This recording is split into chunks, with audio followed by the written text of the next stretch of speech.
Hello! Welcome to an episode of Strangely Familiar.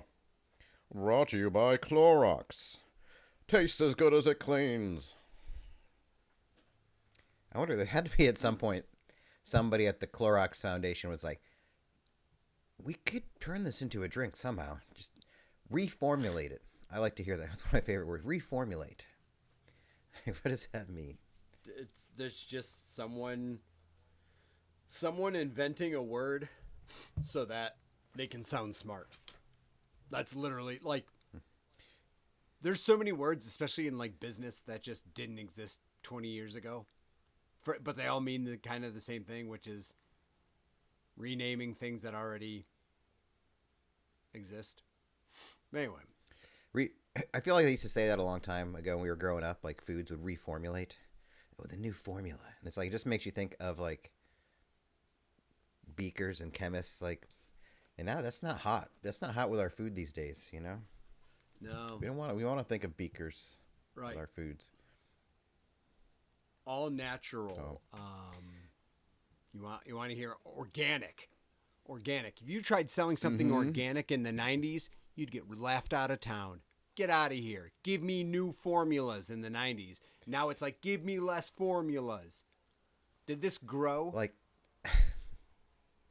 Like, why doesn't Doritos just come out with a bag that says cage-free Cool Ranch? Like, it would sell. I don't like. Just do it. You can throw it because it's raised cage-free. Do it even mockingly and make like the commercials be like, no, these ones are cage-free. These Doritos lived a very fulfilling life before they were bagged, and have like Doritos, animated Doritos, like playing in a field and stuff. I like it. Free range, okay, yeah, all that stuff. I mean, why not? You just add on to it. Right. Fall into the culture. Either people Free will range, fall for either people fall for it, you get more customers. People think it's funny and buy more, you get more customers. It's kind of a like impossible. It's not going to turn anyone off.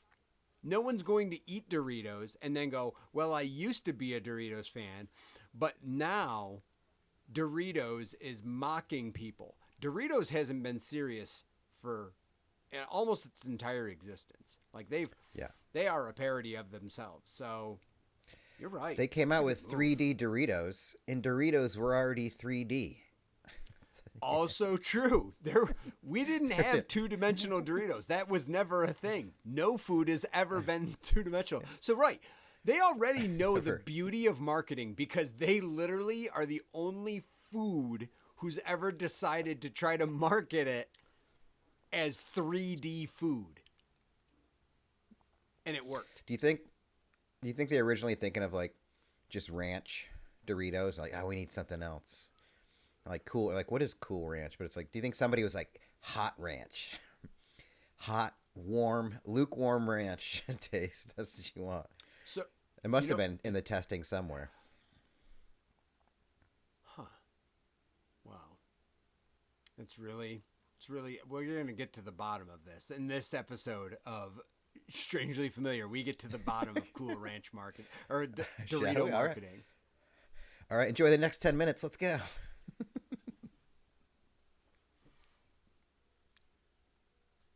Nope, it's another one of those ones where I can't hear the theme. It's very Oh, shoot, weird nobody that I can. see you. There we go. Can you hear it? It's just Matt bobbing his head. Well, because I can, yeah. People are going to be way thrown off. Oh, man. Do not adjust your audio sets. We are talking over the theme. Oh, now you're going to let it go. The extended edition. This is like a special Friday on Full House. I was just going to say, when in TGIF, when all of a sudden you get the long intro. Yeah. You know what? I don't really have much more to add to Doritos. Yesterday, well, it leads me into the Cool Ranch versus Hot Ranch. And a discussion naturally led with someone that I said, you know what I'm going to do? I'm going to make a restaurant, and the only thing we're going to serve are items that are traditionally hot. We're going to serve cold, and items traditionally served cold we will serve hot. And then it just turned into a tangential conversation of like, Well, what items would that be that a restaurant could sell that's normally cold goods hot and normally hot goods cold? So we came up with some jacked up stuff, like grilled cheese sandwich served chilled. That's a good one. I mean, that's a good one. That could That's work. a good intro. That could work. I mean, that's on the kid menu, obviously. Yeah. The cold stuff hot is tough. Hot cereal, like not oatmeal. That's not what we're talking about. We're talking pour yourself a bowl of Lucky Charms and then huck that bad boy into the microwave. Or rather, we're not bootleg. We're gonna make the milk hot in like a pan, stovetop. Okay. I mean, people do love some warm milk. I don't know about hot milk. I mean, can you do? It turns into hot chocolate at the end if you have some cocoa Cold puffs. pancakes, also served at breakfast. Mm-hmm. Now there could be frozen stuff too. What about there's a little fly in front of me. Cold Italian goes well. I mean, cold lasagna. What do you think? That might be served tough. Cold. That's pretty. I mean, it can work. Cold pasta is weird. Like, I feel like I can't picture cold lasagna without it feeling somewhat stale. Can you have cold, still flabby pasta? Does that work? I mean, it works with the ricotta. Sauce can be cold. But yeah, it depends on how well the noodles are cooked. Might have bit off more than I can chew here. Maybe ziti. Ziti is probably pretty good. It's not like, you can get a good hunk of it. I don't want anything like meat in there, really. I don't mind a little ground meat actually in there. Yeah. Got it. Yeah. One of the more off-putting ones we came up with was like a hot salad, like greens. Like greens that are just heated up, maybe put some cold chicken breast on it. Well, Wegmans makes these bowls. They're like ready to go. Like whatever, Latin bowl, chicken shawarma bowl. And it's like, so you got your chicken, you got like your feta, some quinoa in there. But then there's like dices of tomato and cucumber. Like on there, they put an instruction to microwave for 1 to 2 minutes. I'm like, I've never done that. I always ate it cold. Then I tried it once and it was like, it's pretty good, but like there's something weird about a microwaved tomato and cucumber. I don't know what it is. It's like, yeah, I don't want to go down that route. You can have it on pizza, something like that. Like I would never, like if I ever had, I mean, cold pizza is obviously the best in terms of like just taking a bite out of it. But like if I ever had like pineapple, pepperoni pizza hot, it'd be great. I could never reheat it. I was like, I can't reheat this pineapple. I don't know what it is. I refuse. Yeah. To do the that. Professionals can heat it the first time, but I can't be reheating this pineapple. Yeah. Do you ever have apple on a pizza? That's gross. I tried it. I haven't. That would have to be like some kind of like apple and prosciutto and. It was a whole thing. It was a very elaborate slice. I don't even remember where or when I had it, but I definitely had apple on a pizza. And I'm like, this isn't good. It was like chipped apple, almost like thinly sliced and put onto the pizza, almost like pickles. No, sir, I don't like it. No. I thought I had I think I just had an idea. I was trying to think of like the hot to cold. Served with a warm You know what? beer. I think it really. And warm sodas, warm beer and warm soda straight out of the tap. I feel like a warm Dr. Pepper would be all right. If anything, warm thank root you. beer. You are welcome to have it at this restaurant, but no, thank you. A warm root beer with some hot ice cream, some hot cream. See, that's the problem. We were talking about ice cream and stuff, but like frozen doesn't sustain. You can't do it. You'd have to deep fry it because that's a thing. Oh yeah, that's right. Tacos, good cold. One of the best cold refrigerated foods. Like I've done it in my past, like Taco Bell, especially just like soft tacos. Get a couple extra for the next day. Like I can do those pretty. Actually, anything from Taco Bell. A hard taco cold would be brutal. Yes, yeah. Because then the shell would just be shatter in your mouth and yeah. Well, yeah. Sometimes the Or it'd be shells, if soft. they're, It'd be you ever get wet. It would have be you ever wet. gotten hard? Have you ever bought store bought hard shell tacos, like hard shells? Sure. Yeah. That's probably just a yes for the. I'm a white the guy. Story, but I'm a white have you guy. ever Yeah. No, eaten I've them raw? purchased Because you know how you're supposed to put them in the micro, or you're supposed to put them in the probably oven in the so that they college crisp. days. Oh, no, I've never done that. You're supposed to I've put always them in eaten the raw. oven so that they crisp up. If you eat them raw, they're like almost slight chewiness to them. Like they don't break as easy when you haven't heated them in the oven. That's a bad taco. See, we used to do the well, when I was growing up, we'd have like taco Sundays, and my dad or somebody just built this like little wooden thing with like dowel rods on it, so you could set up the tacos and just we had this great invention, especially as a white family in the '90s, of reheating your Ortega home tacos while they were on there. So it would make them like it'd warm up the hard shell. Probably make it too wet, honestly, but it was fun. It was different, you know. And then once we expanded to once we figured out about double decker tacos, that changed my life. I would Game make them changer. at home, just a little soft taco, refried bean. Then you don't have to worry about the consistency of the hard shell anymore. Yeah, it's game I would say time. the double decker taco was probably the most important thing Taco Bell's ever done. Really. I don't know that did anyone did Taco Bell invent the double decker taco? If our Hispanic friends, if our Mexican listeners could chime in, I don't know that I think Taco Bell invented the double decker taco. Do we need to do the research? Do we want to know as I'm typing it? And then they went balls to the wall and said, "We're doing cheesy gordita crunch," and they applied the same concept to a gordita and just really. And then double decker. They're like, "Well, you couldn't do it with a quesadilla," and they go, "Fuck you." They made the crunch wrap. I mean, they just keep doing it. They just keep double decking. They just you know what? Taco Bell's running out of ideas, so we're looking at a third deck probably in the next couple of years. We're looking at Taco Bell being like, we need a third deck. That's funny.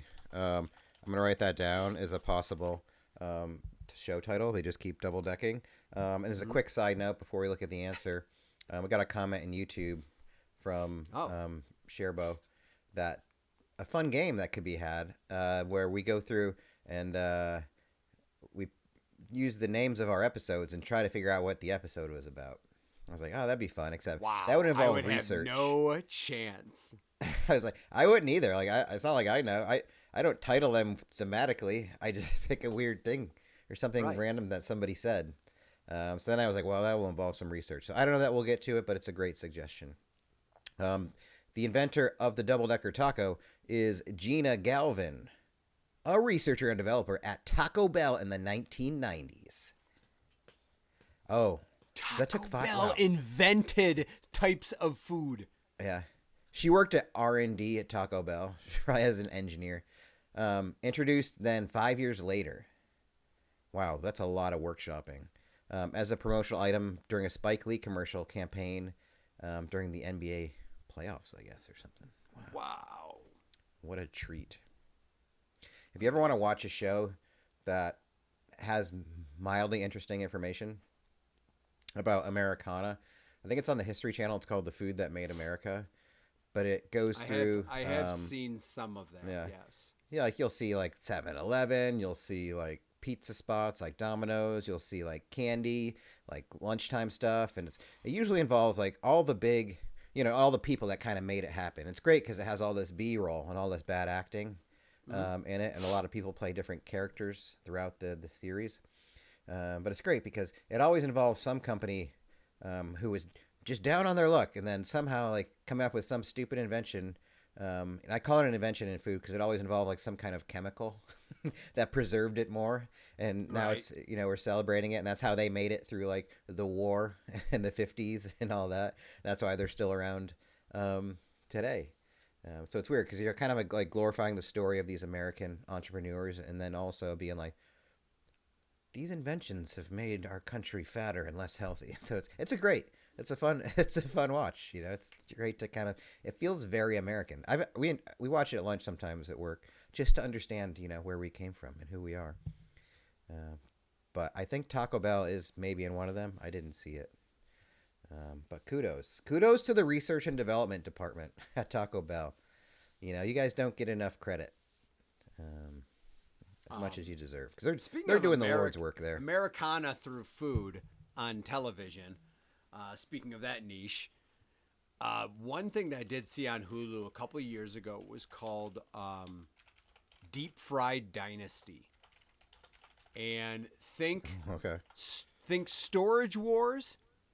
But instead of people bidding on storage, it's Texas State Fair and their food vendors. And they're like, ooh, it's a day in the life kind of. And so like a season is 1 year at the Texas State Fair. I think it was like 2022 or something. And it just follows like 5 different food vendors. And those types of shows are so easy for me to watch. Like I loved Storage Wars 15 years ago when it started, but like shows like that, I don't know why. I can toss that on and watch that for 12 hours, easy. Another one is like Bar Rescue with John Taffer. Yeah. It's such nonsense, but for some reason it's so entertaining to me. Yeah, there's no better scene than his viewing night of the bar in action. When it's just a shit show. Like the opening thing. Yeah. When he's in the car, he's like getting people to line up. Yeah. That fork was on the ground, and he's about to serve it to somebody. I'm going in there. Shut this place down. I think it's illegal in the beginning of the episode for the bartender to take any money or any payment at all for anything. I think he must have at least 6 shots. It's part of it. Like you can't. I bet production has to go in there. Like, no, we really need you to get hammered. Here, we got to change you around. Yeah. Load up your friends. Yeah, no, we're paying for it. Don't worry. It's fine. Yeah, we'll get them home. The whole dynamic is pretty, because they're like, you know what? Today's the stress test. I got 250 people lined up out there today, and you're like, huh? Wait, how did you do this? What are they? It's like they had to wait 68 minutes for deep fried pickles. Like. Wait, what? Are these people paying? And then it's like, everyone, I'm shutting it down. Sorry, you're going to have to leave. We're shutting it down. And like, everyone leaves. No one's upset. So clearly none of those people were going to pay American dollar units. Like, I wish they'd show just the behind the scenes stuff of it. Give me episodes of that. We'll just call it part 2 of all of that. It's the same episodes, but the full episode on the other side of the cameras. The behind the scenes of Bar Rescue. Yeah, you can't. I mean, like that bars never have that many people in them anyway. When you have people lined up outside of a place with your regular Tuesday night staff or whatever, it's just not gonna work. It's not gonna work. Is he? Do we know much about Taffer? Is he on the up and up? Has he ever been like Me Too'd or anything? He's got the look of a guy who's problematic. Maybe I'm probably being prejudiced. I am being prejudiced. But is that, especially somebody who's in the nightlife business for that long, probably has like a skeevy history. Yeah, let's see what skeletons he has in his closet that are conveniently located on Wikipedia and nowhere else. Yeah. I just want to make a career out of being around a bunch of people in their 20s. Right. He's from Great Neck, New York. I don't know where that is.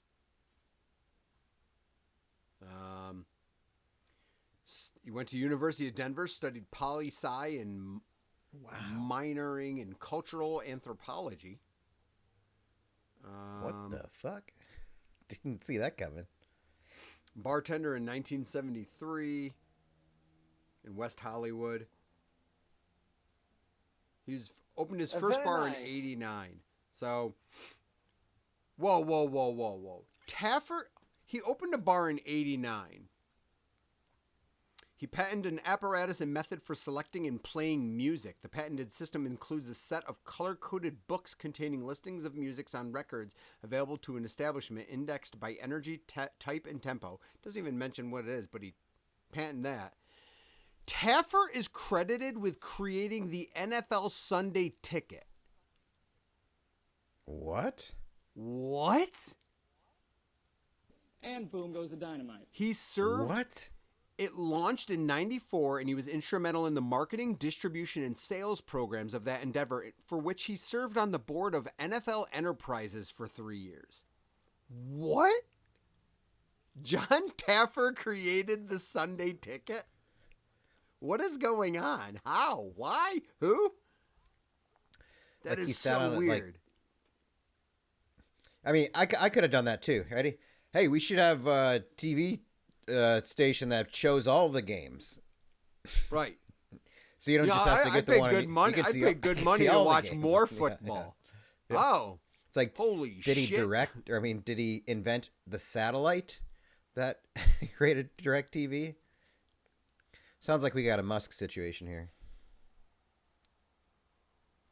Yeah, I'll come up with the idea for something, and you guys figure it out. Yeah, that's it. Wow. Wow, just clean history. Oh, I'm sorry, John. I feel bad. You know, What a guy. I guess that hairline he has is punishment enough. I don't know why I was trying to do him dirty. Jeez. Got personal real quick. So, we know I love to talk about traffic and driving and everything like that. I'm a big It's basically our whole show. But I had to go to Cleveland for work, and as such, I needed to rent an automobile. But it's not about my rental. My story is about the process of getting from the airport to the rental place. My story. So, in Cleveland, like many other airports, you have to exit the airport and then you hop on a shuttle to get to an off-site rental reservation place. So I hop on the shuttle and I have my headphones in, and I'm in the back of the bus, but I noticed like the bus driver like looking up into the big, rearview mirror and talking and like kind of like moving his hand and stuff, and I'm like, so I pop out my headphone. I'm like, who is he talking to? There's like 12 people on the bus, maybe. God, that's terrifying. Like, I remember that in the city buses too. Like, you see the bus driver looking back, and you're just standing there with headphones, and you're like, "Oh, it can't be me, can it?" Right. Like, who is Right. it? I'm like, I gotta make sure he's like not talking to me or trying to get my attention. So I take out, and he's talking about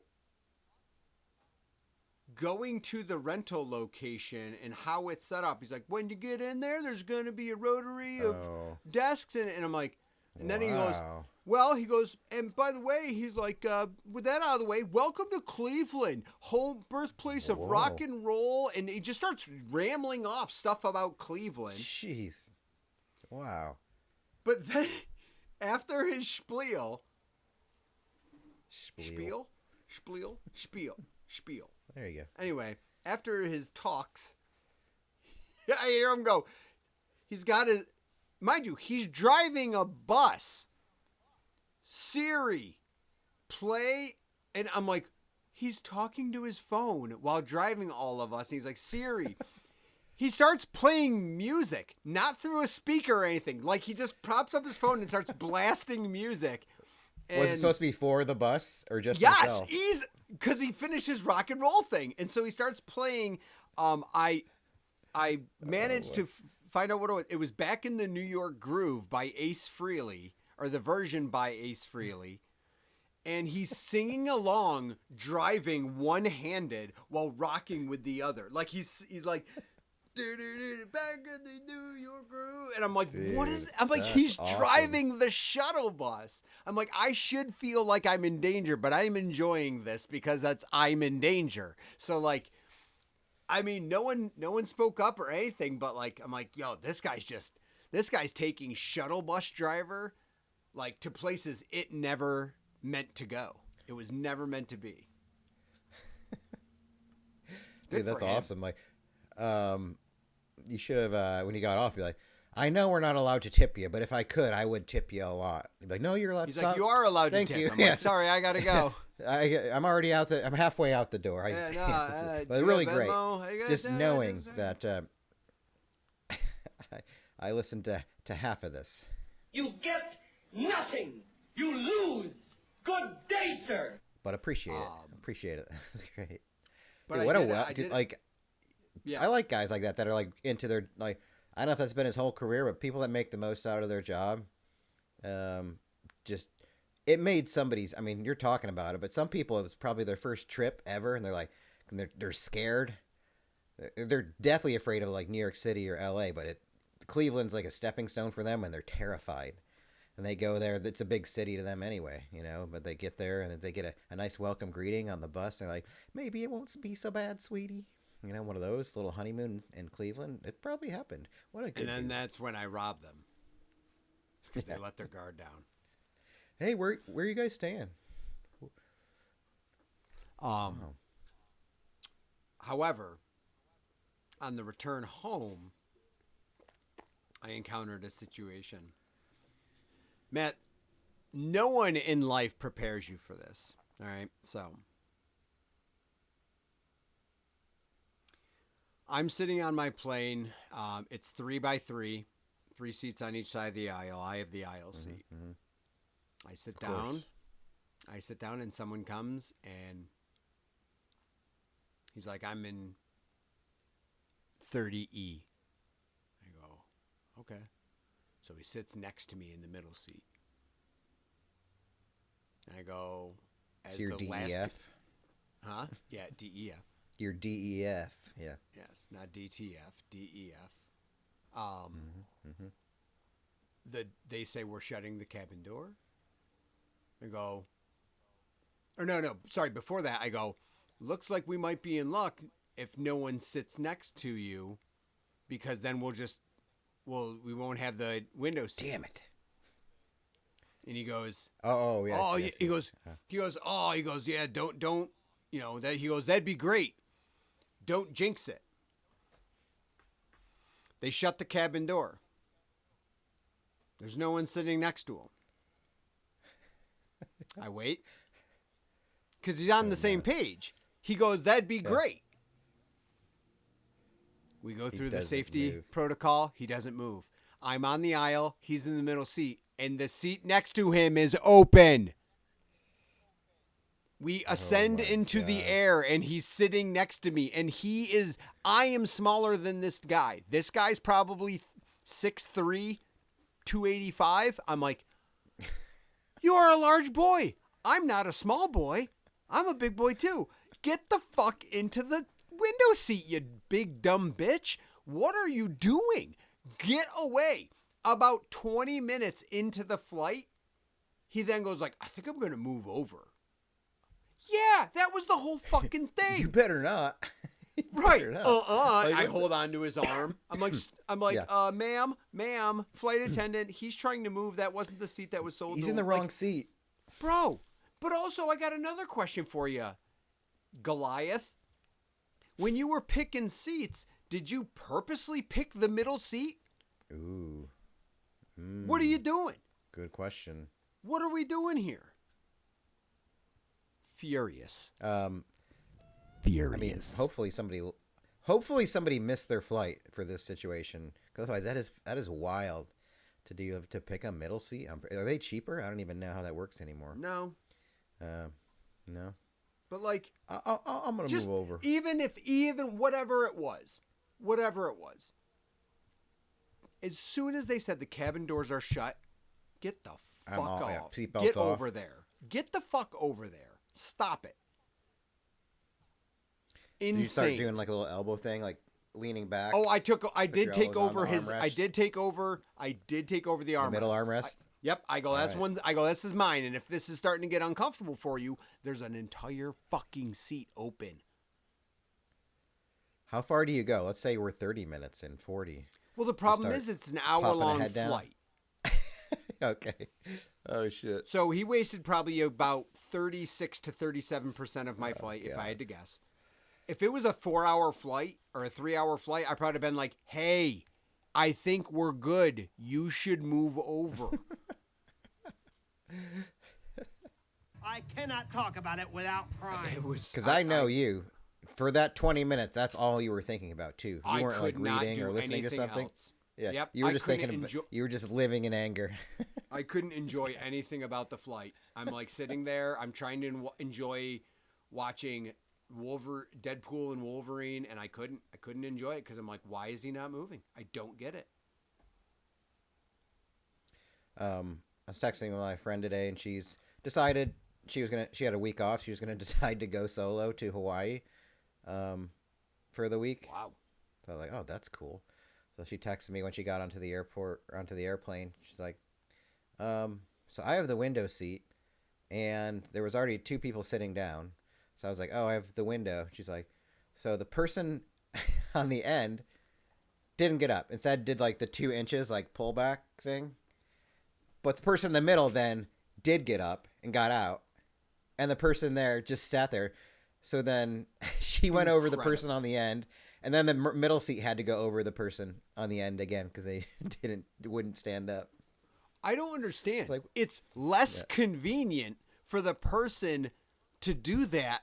It's less convenient for them too. Like, you're not doing a favor for someone. We both win if you just get your fucking ass out of the seat. And on an airplane, what are you doing sitting down? If I sit in my aisle seat, which obviously if you get to your seat and you're the first one that gets there, then you are entitled to sit down.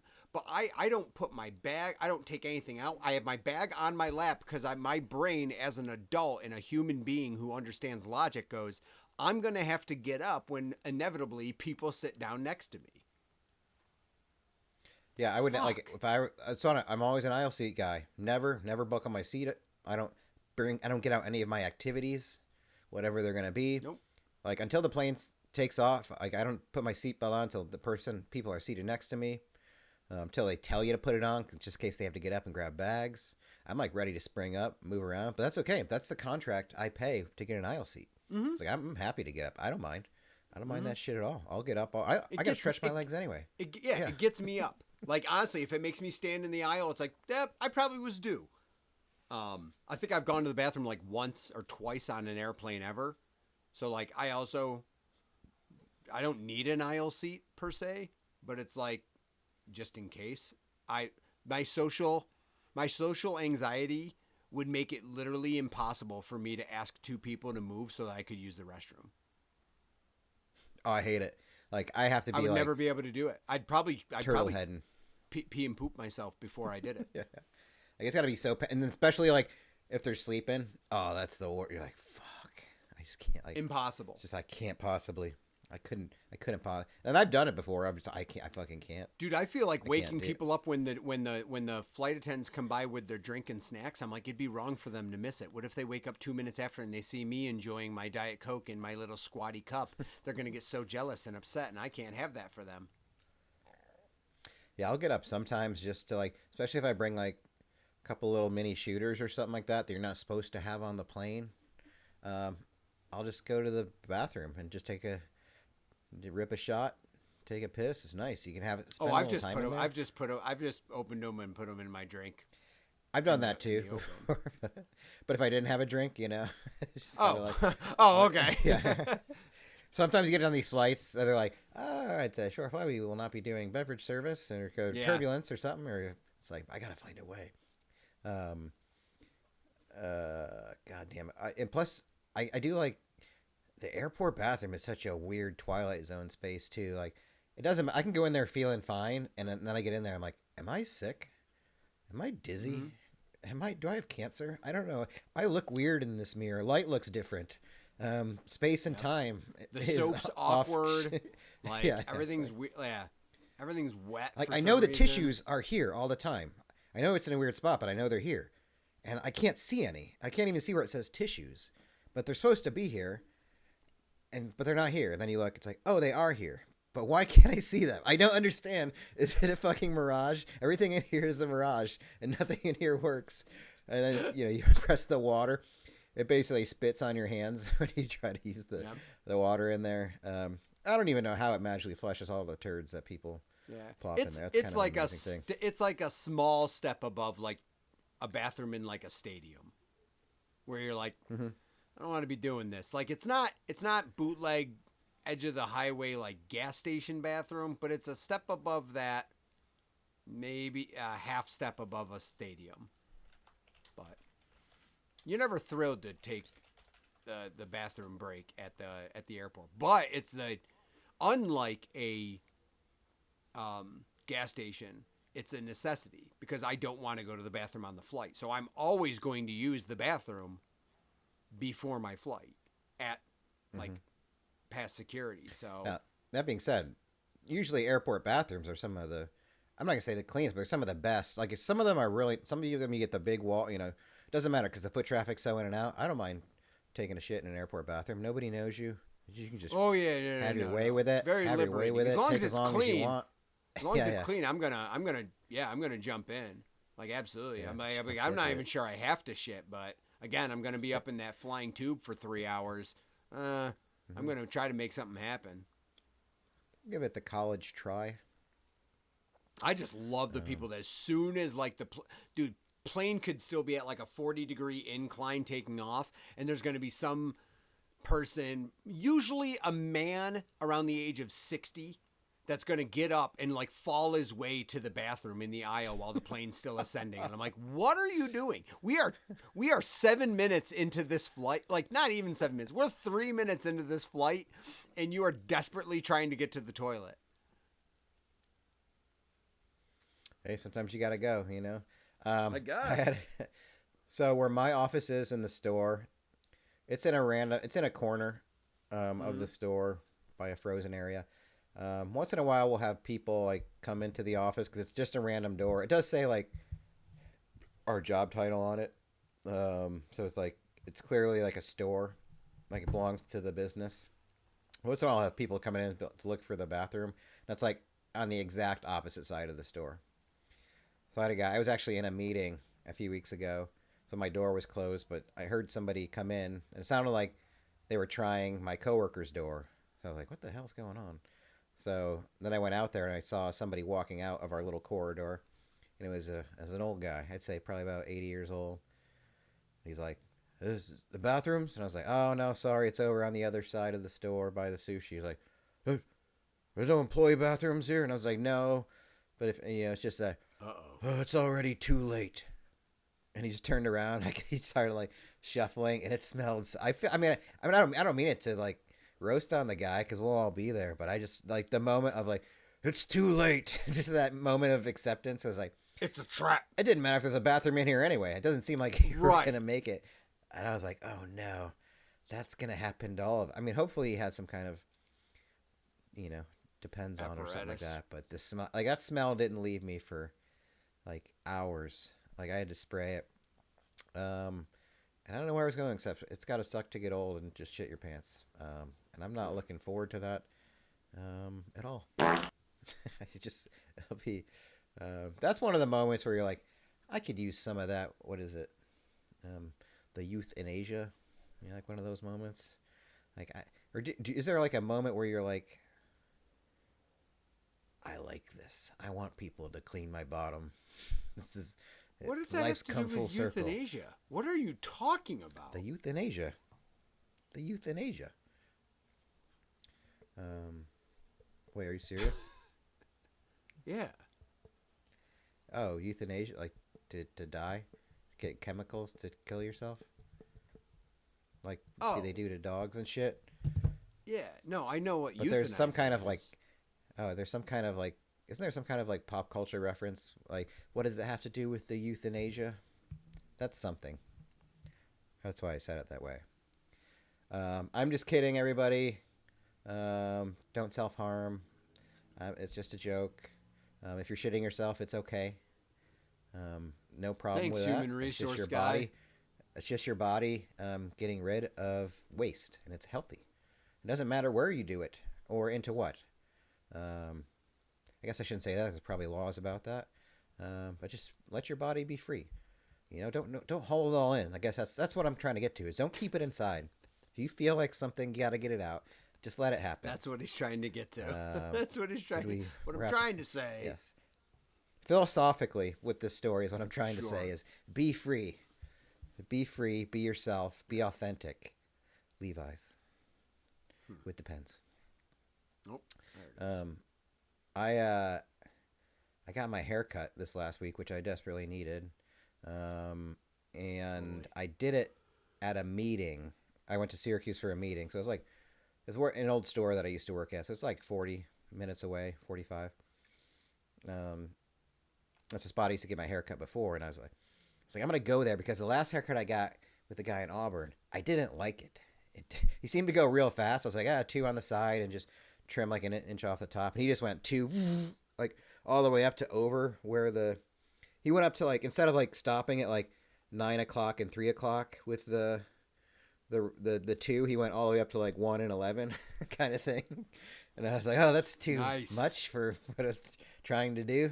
Okay, so I was like, I'll try somewhere else. And I don't have a great head of hair, but I think the girl there did a really good. She took the time, like a lot more scissors than I'm used to. Like it took like 20 minutes, and I'm done in like 6 minutes. And I was like, wow, she really took the time. I was like, now I have to decide, like, do I drive 40 to 45 minutes one way to get a haircut now? That seems like something I need to. I mean, I could lump it in with the meetings, but they're not always consistent. The meetings in Syracuse. So now, let me ask you this: do they offer other services like the shave or the hot towel or anything like? I believe so. Yeah. Or the shampoo. So what you could do is you could justify the drive, but I think what you'd have to do is get some of those add-ons because that'll help you justify the drive. Make it more of a treat as opposed to a task. Yeah. Or it's like you kind of have to add in other things. Like get a haircut and then go to like the Chick-fil-A that's over there. Just go to like go to the Lego store. Go to somewhere that's not in Auburn. Like make a thing out of it. That's true. It's got to be something that you can't do in Auburn. Lump it into a whole day. Yeah. Mm-hmm. That way it's not just 90 minutes of driving for a haircut. Dude, that's good. That's a good strat. That's a hot strat. I like it. Mm-hmm. But now I don't know. Like, so I didn't get this girl's card. Her name's Maria because I saw it on her mirror. We had decent banta, isn't it? But I was like, that's fine. How's that? Very professional. It was good. And, but I was like, I should have got her card. I wasn't ready for like, I mean, she kept it professional. I was all over the place, obviously. Yeah, grabby hands, I didn't. Everybody listen. This is a philosophical idea about just keeping your hands to yourself and keeping it inside, When you think you want to say something or do something, don't. Just keep it inside. Store it deep inside of you and never let it come out. But I was like, how do you call back? Because I'm like, how do you ask the question to be like, hey, when does Maria work again? She cut my hair once. When is she there again? Like, I'm sure they'll tell me, but like, how do you like? Just the thought of that question seems like real creepy. I don't know why. Like, hey, what's Maria's schedule this week? When is she gonna be there? I think that's her name. I think I saw it. She won't remember me at all. It's a haircut place, so that's not crazy. Yeah. But I do suggest you call and say, I went there. Whatever day was it recent? When was it? I guess, in the last week. Okay. I like that you don't remember what day of the week last week. Last Tuesday. Okay. So you need to call today or tomorrow because you want to make it within the week. On a Tuesday. So you go, hey, I was there last week on Tuesday. I think someone cut my hair that I really liked the way that it turned out. And I want to make sure that I book again with them. Was there a Maria? And then if they say yes, you go, great. That's good. I set up with them? Was there a Maria? Correct. Yeah. And then if they go, no, there wasn't, then you just go, okay, this, these were the people that I saw, and then maybe give a vague description or something. But that's what you got to do. But you got to do it soon. You can't call in 3 weeks. Or when the next time you need a haircut, you can't do that. You got to do it. Maria? No, I know she's there. She said she liked my shoes. Tell her it's the guy who she liked his shoes. Nope. Now you sound like the desperate, weird, creepy guy.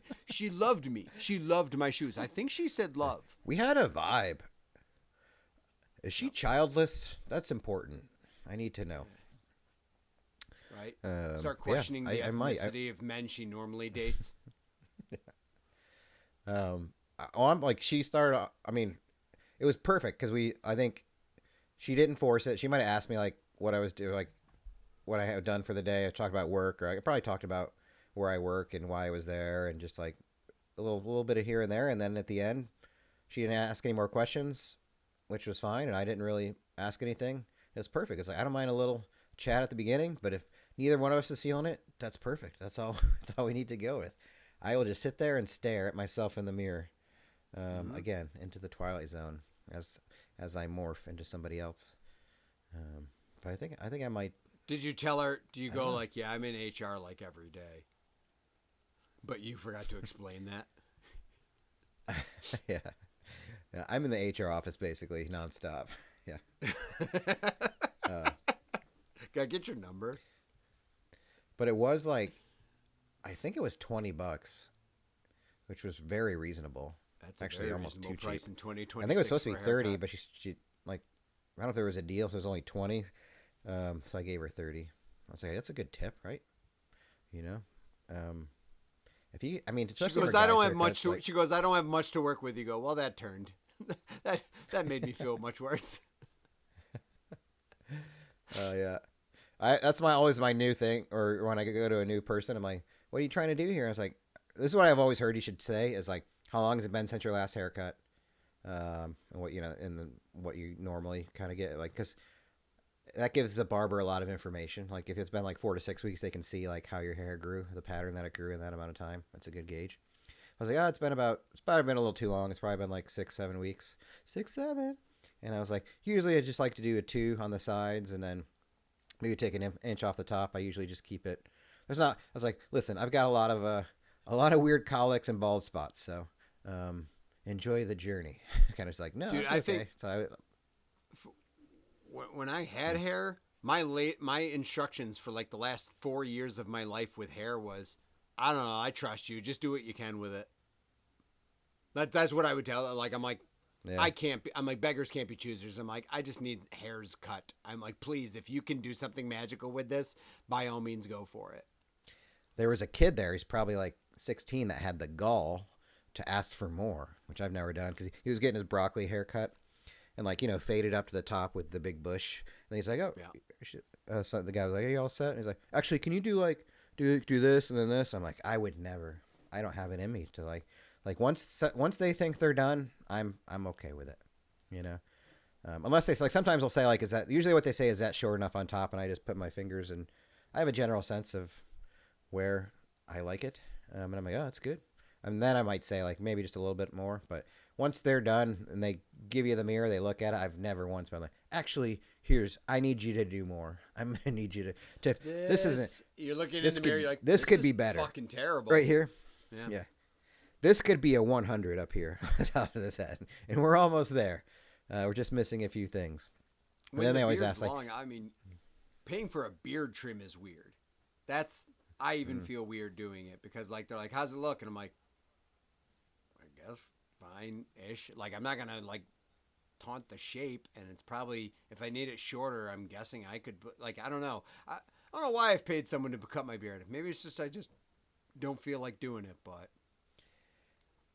I think, have you ever seen like some of those barbershops that do beard edge ups? It's really kind of weird where it's like really like a straight line down. It's almost like a curve. Yeah, it's like, creepy. and it looks like almost like there's a white line, like white marker along the edge of it. I'm like, is that actually marker? I don't understand. Yeah. Oh, is it? Oh, it is. Okay. Yeah. It's like It's that to looks create, weird like, because you the could still see the hair though, Right, above the line. Yeah, it's like it's weird. I don't want it that defined. I just don't know. It's I guess it works for some people. I can't have like super clean edges. Like I keep it generally edged properly, but to have like my beard hair is not thick enough to appreciate or need a very clean line. So it's not my world. Yeah, I try to keep a little off the. I mean, once it starts growing on the neck too much, I try to. I'm always afraid of going to neck beard territory. But some days I'll let it grow out a little more. I just don't want it to get unruly, and once in a while you got to pluck out. I love plucking out a good like neck hair that's like lower, like somewhere between the neck and the chest. You get those popping up here and there. Yeah, I get like them curly. Then I don't notice them. Yeah. In the like forbidden zone. Yeah. What is this? I'm like, it sucks. I never notice it when I'm at home. I always notice it like when I'm at work or in a meeting, and then I don't realize it, but I'm just sitting there like grabbing and then like have one here, and then I go to the bathroom. It's like, oh, why is my neck all red? Just fucking plucking hairs out of it during this reading. So I just didn't want to try to. Because they're hard. The neck hairs are hard. If you can't get it first time, it just curls it harder. It's just like, it gets way harder to grab. It makes it very difficult. Ladies, you wouldn't understand. Unless you have there's grooming. I'm sure there's grooming shit that we don't understand. So I'm not going to touch that one with a 10-foot pole. Yeah. I have been, now we didn't talk about it last show because it was too recent. The Sabres moved on after Boston, but the last couple games have been really, really shitty to watch. However, it comes up often because the video games is where I knew it first. But tell me why, like, the same kind of music is basically played for football and baseball games, and to an extent, basketball. A lot of pop music, really, whatever's popular. But fucking hockey.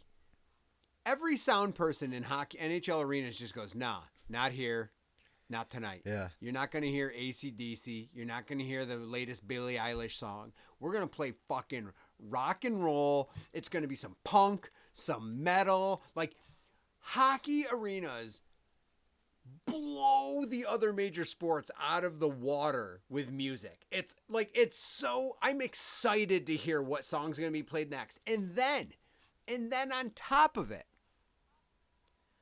earlier in the year, I went to a Phillies game, and this is not a knock on the Phillies, this is a knock on baseball. There were organ covers of more recognizable rock or pop songs.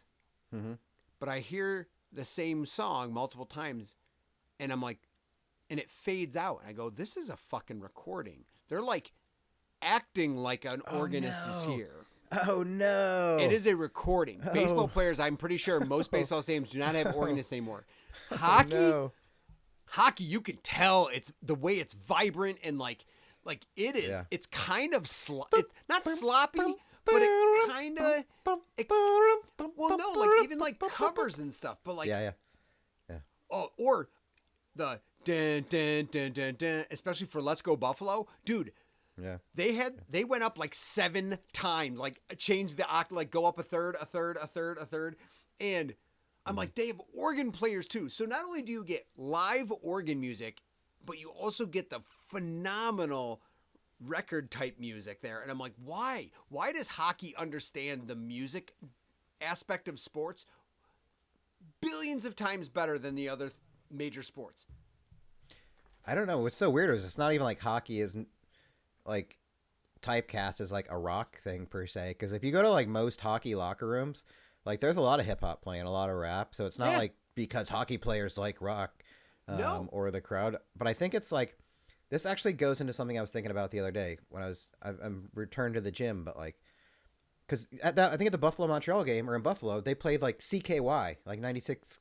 Everybody knows like the Jackass. I mean, they got popular in Jackass, like the you know, like, and they'll play like Metallica stuff, but they won't even play like they'll play like I think I heard something in Montreal, or maybe no, I don't know which game it was that or the later game, but it was like something off a Reload, but it was like a deeper cut. It was even like it was like There's no like rhyme shit. or reason. Like it's just I think they get the vibe concept so much more. It's like instead of saying let's give the crowd what they want, it's more of what makes sense to get the crowd emotion to be to this.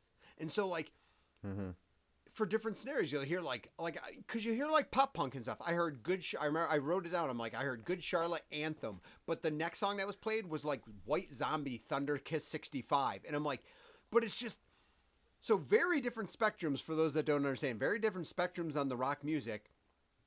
But like, I don't get. I think they want to dictate the crowd energy as opposed to giving the crowd familiar stuff. So I was going back to the gym and I was like trying to figure out my playlist and stuff. And so like I like some vibey stuff, especially when I'm going for a walk, like whether it's like indie stuff or pretty chill, like mellow, just so I can vibe. And then when I was trying to push weights or like go harder on the elliptical again, I was like, I had to throw on like the In Flames again, the heavy. I forgot, like it really got me going. Like it's something very primal, and it like gets me to like high school days of like warming up for a game or something like that, or had my headphones on, or like doing a lift. It's like somehow that music, like heavy music, really makes you like feels like it moves your body somehow. I think in a way. And I guess people, I mean, hip hop can be heavy too, and all that. Rap can be heavy, so I get why people are into that. But I like I had to once I switched over, like it doesn't like your body hurts less or it gets tired less, even though it probably is the exact same. But you feel like you can like the rhythm of the music or something can keep you going, kind of a thing. But yeah, it was really good. I had a weird music experience at the laundromat too yesterday. What's like, I would know it. God damn it! What's like a song that the All American Rejects sing? Swing. Of them. Yeah, that's one of them. I don't know if this is one of their songs. Dirty Little Secret. Yeah, that's another one. Dirty Little Secret, Swing. What was Gosh, I don't even want to. I wish I knew it. I guess I could just use Swing as a. It had like that kind of a vibe to it. Oh, I'll say Dirty Little Secret. Okay. Dirty Little Secret. So there was a guy at the laundromat, had headphones on, who's singing to himself, but like just a bit too loud for public. So it's like, I don't know the words to this song, And but he's this is the way it sounded. headphones, you said? Yeah. Is he wearing headphones? Yeah. Okay, so gotcha. Yes, so there's no musical accompaniment. Yeah. So he can hear it. He has it, Is but that what you're saying? Yes. No, yes, I'm I saying don't like have it. right. Yeah, There's yeah, no okay, music gotcha. Yeah, in it's not. the air. It's not on in the. Yeah. Right. Yeah. So I just seemed like. And it was like he was really trying, and I don't know what his motivation was, because he definitely, I don't think he didn't want to be heard, but like, it wasn't even that he was pitchy. It's like he wasn't trying, but he was trying. It was this very bizarre thing, and he wouldn't stop. And then he sort of kept getting a little bit louder. Like, and it's like, I don't know if he was like, this is my chance, or he's just crazy. Then when I was following him out, like he got into his car, and he's like one of those guys that like, I could hear the music in his car already. And I could just like see him singing through it, and he rolled down the windows and you could really hear him singing like whatever song he was on now. And I don't know. I think it's one of those guys that just really wanted to flex his music style to public, like really wanted people to know his vibe. It's like, if I sing it, maybe I'll just catch on to the right person. I'll find the right someone. But the thing is, it was like nobody. It was just me and him. Run up and like high five him or something. Yeah. I honestly think it's like somebody's gonna like or my music's tough. I don't mean like tough, I mean like tough, like the way the new kids say it. Like it's cool. It's neat. Oh, I don't. But my music's got people are gonna like people when people hear my music, they're gonna think I'm something special. Like that. That's what the vibe. That's what I picked up, and I'm probably just projecting onto him, because I probably had that in my days. There's who's not rolled down their window and played a song that they really like, and is like riding and just really enjoying it, and then be like, yeah, I'll check. I have great taste. I'm pulling up to this red light. My windows are down and my music's loud, and I know you can hear it. I'm looking for you to give me a nod. You probably didn't think I'd listen to this, but I do. Yeah, this is what I listen to. Actually, the next song is way different too. It's very eclectic. You wouldn't even expect it. It's a mix. Yeah, it's I like a little bit of everything. It's real. You eject it and toss it into the window as the green light hits. You just toss in a mix CD next to the car next to you. Yeah. Yeah. Hop on my jam. Join my jam. Yeah. That's basically that was my week in a nutshell, I guess. There's more, but who has the time? I don't. What with the wars going on and prices and gas, I mean, who? You know what? I'll say this about gas. It's not even political. I'll say gas is way too expensive, that's for sure. I don't give a fuck. I should. It doesn't do it for me in terms of like how I judge people, or I know there's been massive fuck ups, but yeah, gas. There's a lot of worse things than gas. I'm like, You mean instead of like, whatever, it's an extra $15 a week, $20 a week. It does suck. I mean, this is coming from a Toyota Corolla owner, so that's probably why I can say that. But I'm like, there's way worse things. And everybody's making it about gas. I'm like, I'm not going to drive somewhere because it's a few cents cheaper or 50 cents cheaper. You know what? I never look at the price. Honestly, I never do. And I guess that's coming from a place of privilege. But there's way worse things that are happening in society, in the government, around the world. Let's stop focusing on the gas, shall we? Can we, as a society, focus on the right things? Does that resonate with anybody out there? I mean, it sucks. I would wish it was cheaper. I wish it was cheaper, but I guess every time I was just thinking that I never fucking look at the price ever when I pay gas. I don't know how much it costs me. That's wild. I just fill it up and I go. And I'm envious of you. I mean, I'm about to probably get a new vehicle here in the next few weeks, like a RAV4 or something. So then I'll notice. But I just wanted to enjoy this time capsule moment where I can be the guy that doesn't really care about the gas price that much. Like, yeah, but like, you're right. Like it's unhealthy to complain about it, right? Because whatever, there's no alternative. It's unhealthy to crunch the numbers too much when you might spend frivolously on something else.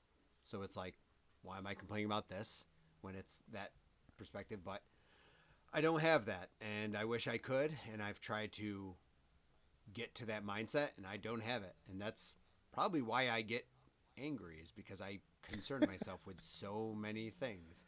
And when someone says, like, you know what, just don't like, try not to get upset about it because it's not this way or that way or anything like that. And it's like, yeah, like, the worst part about being illogical is when you like logic. And so, like, much of stress is undue. It's not logical to be stressed about most things. I would say 95% of worry is manufactured when it doesn't merit it. Worry, or I should say worry and anger, definitely. Anger is at least 95%. I should not be angry about most things.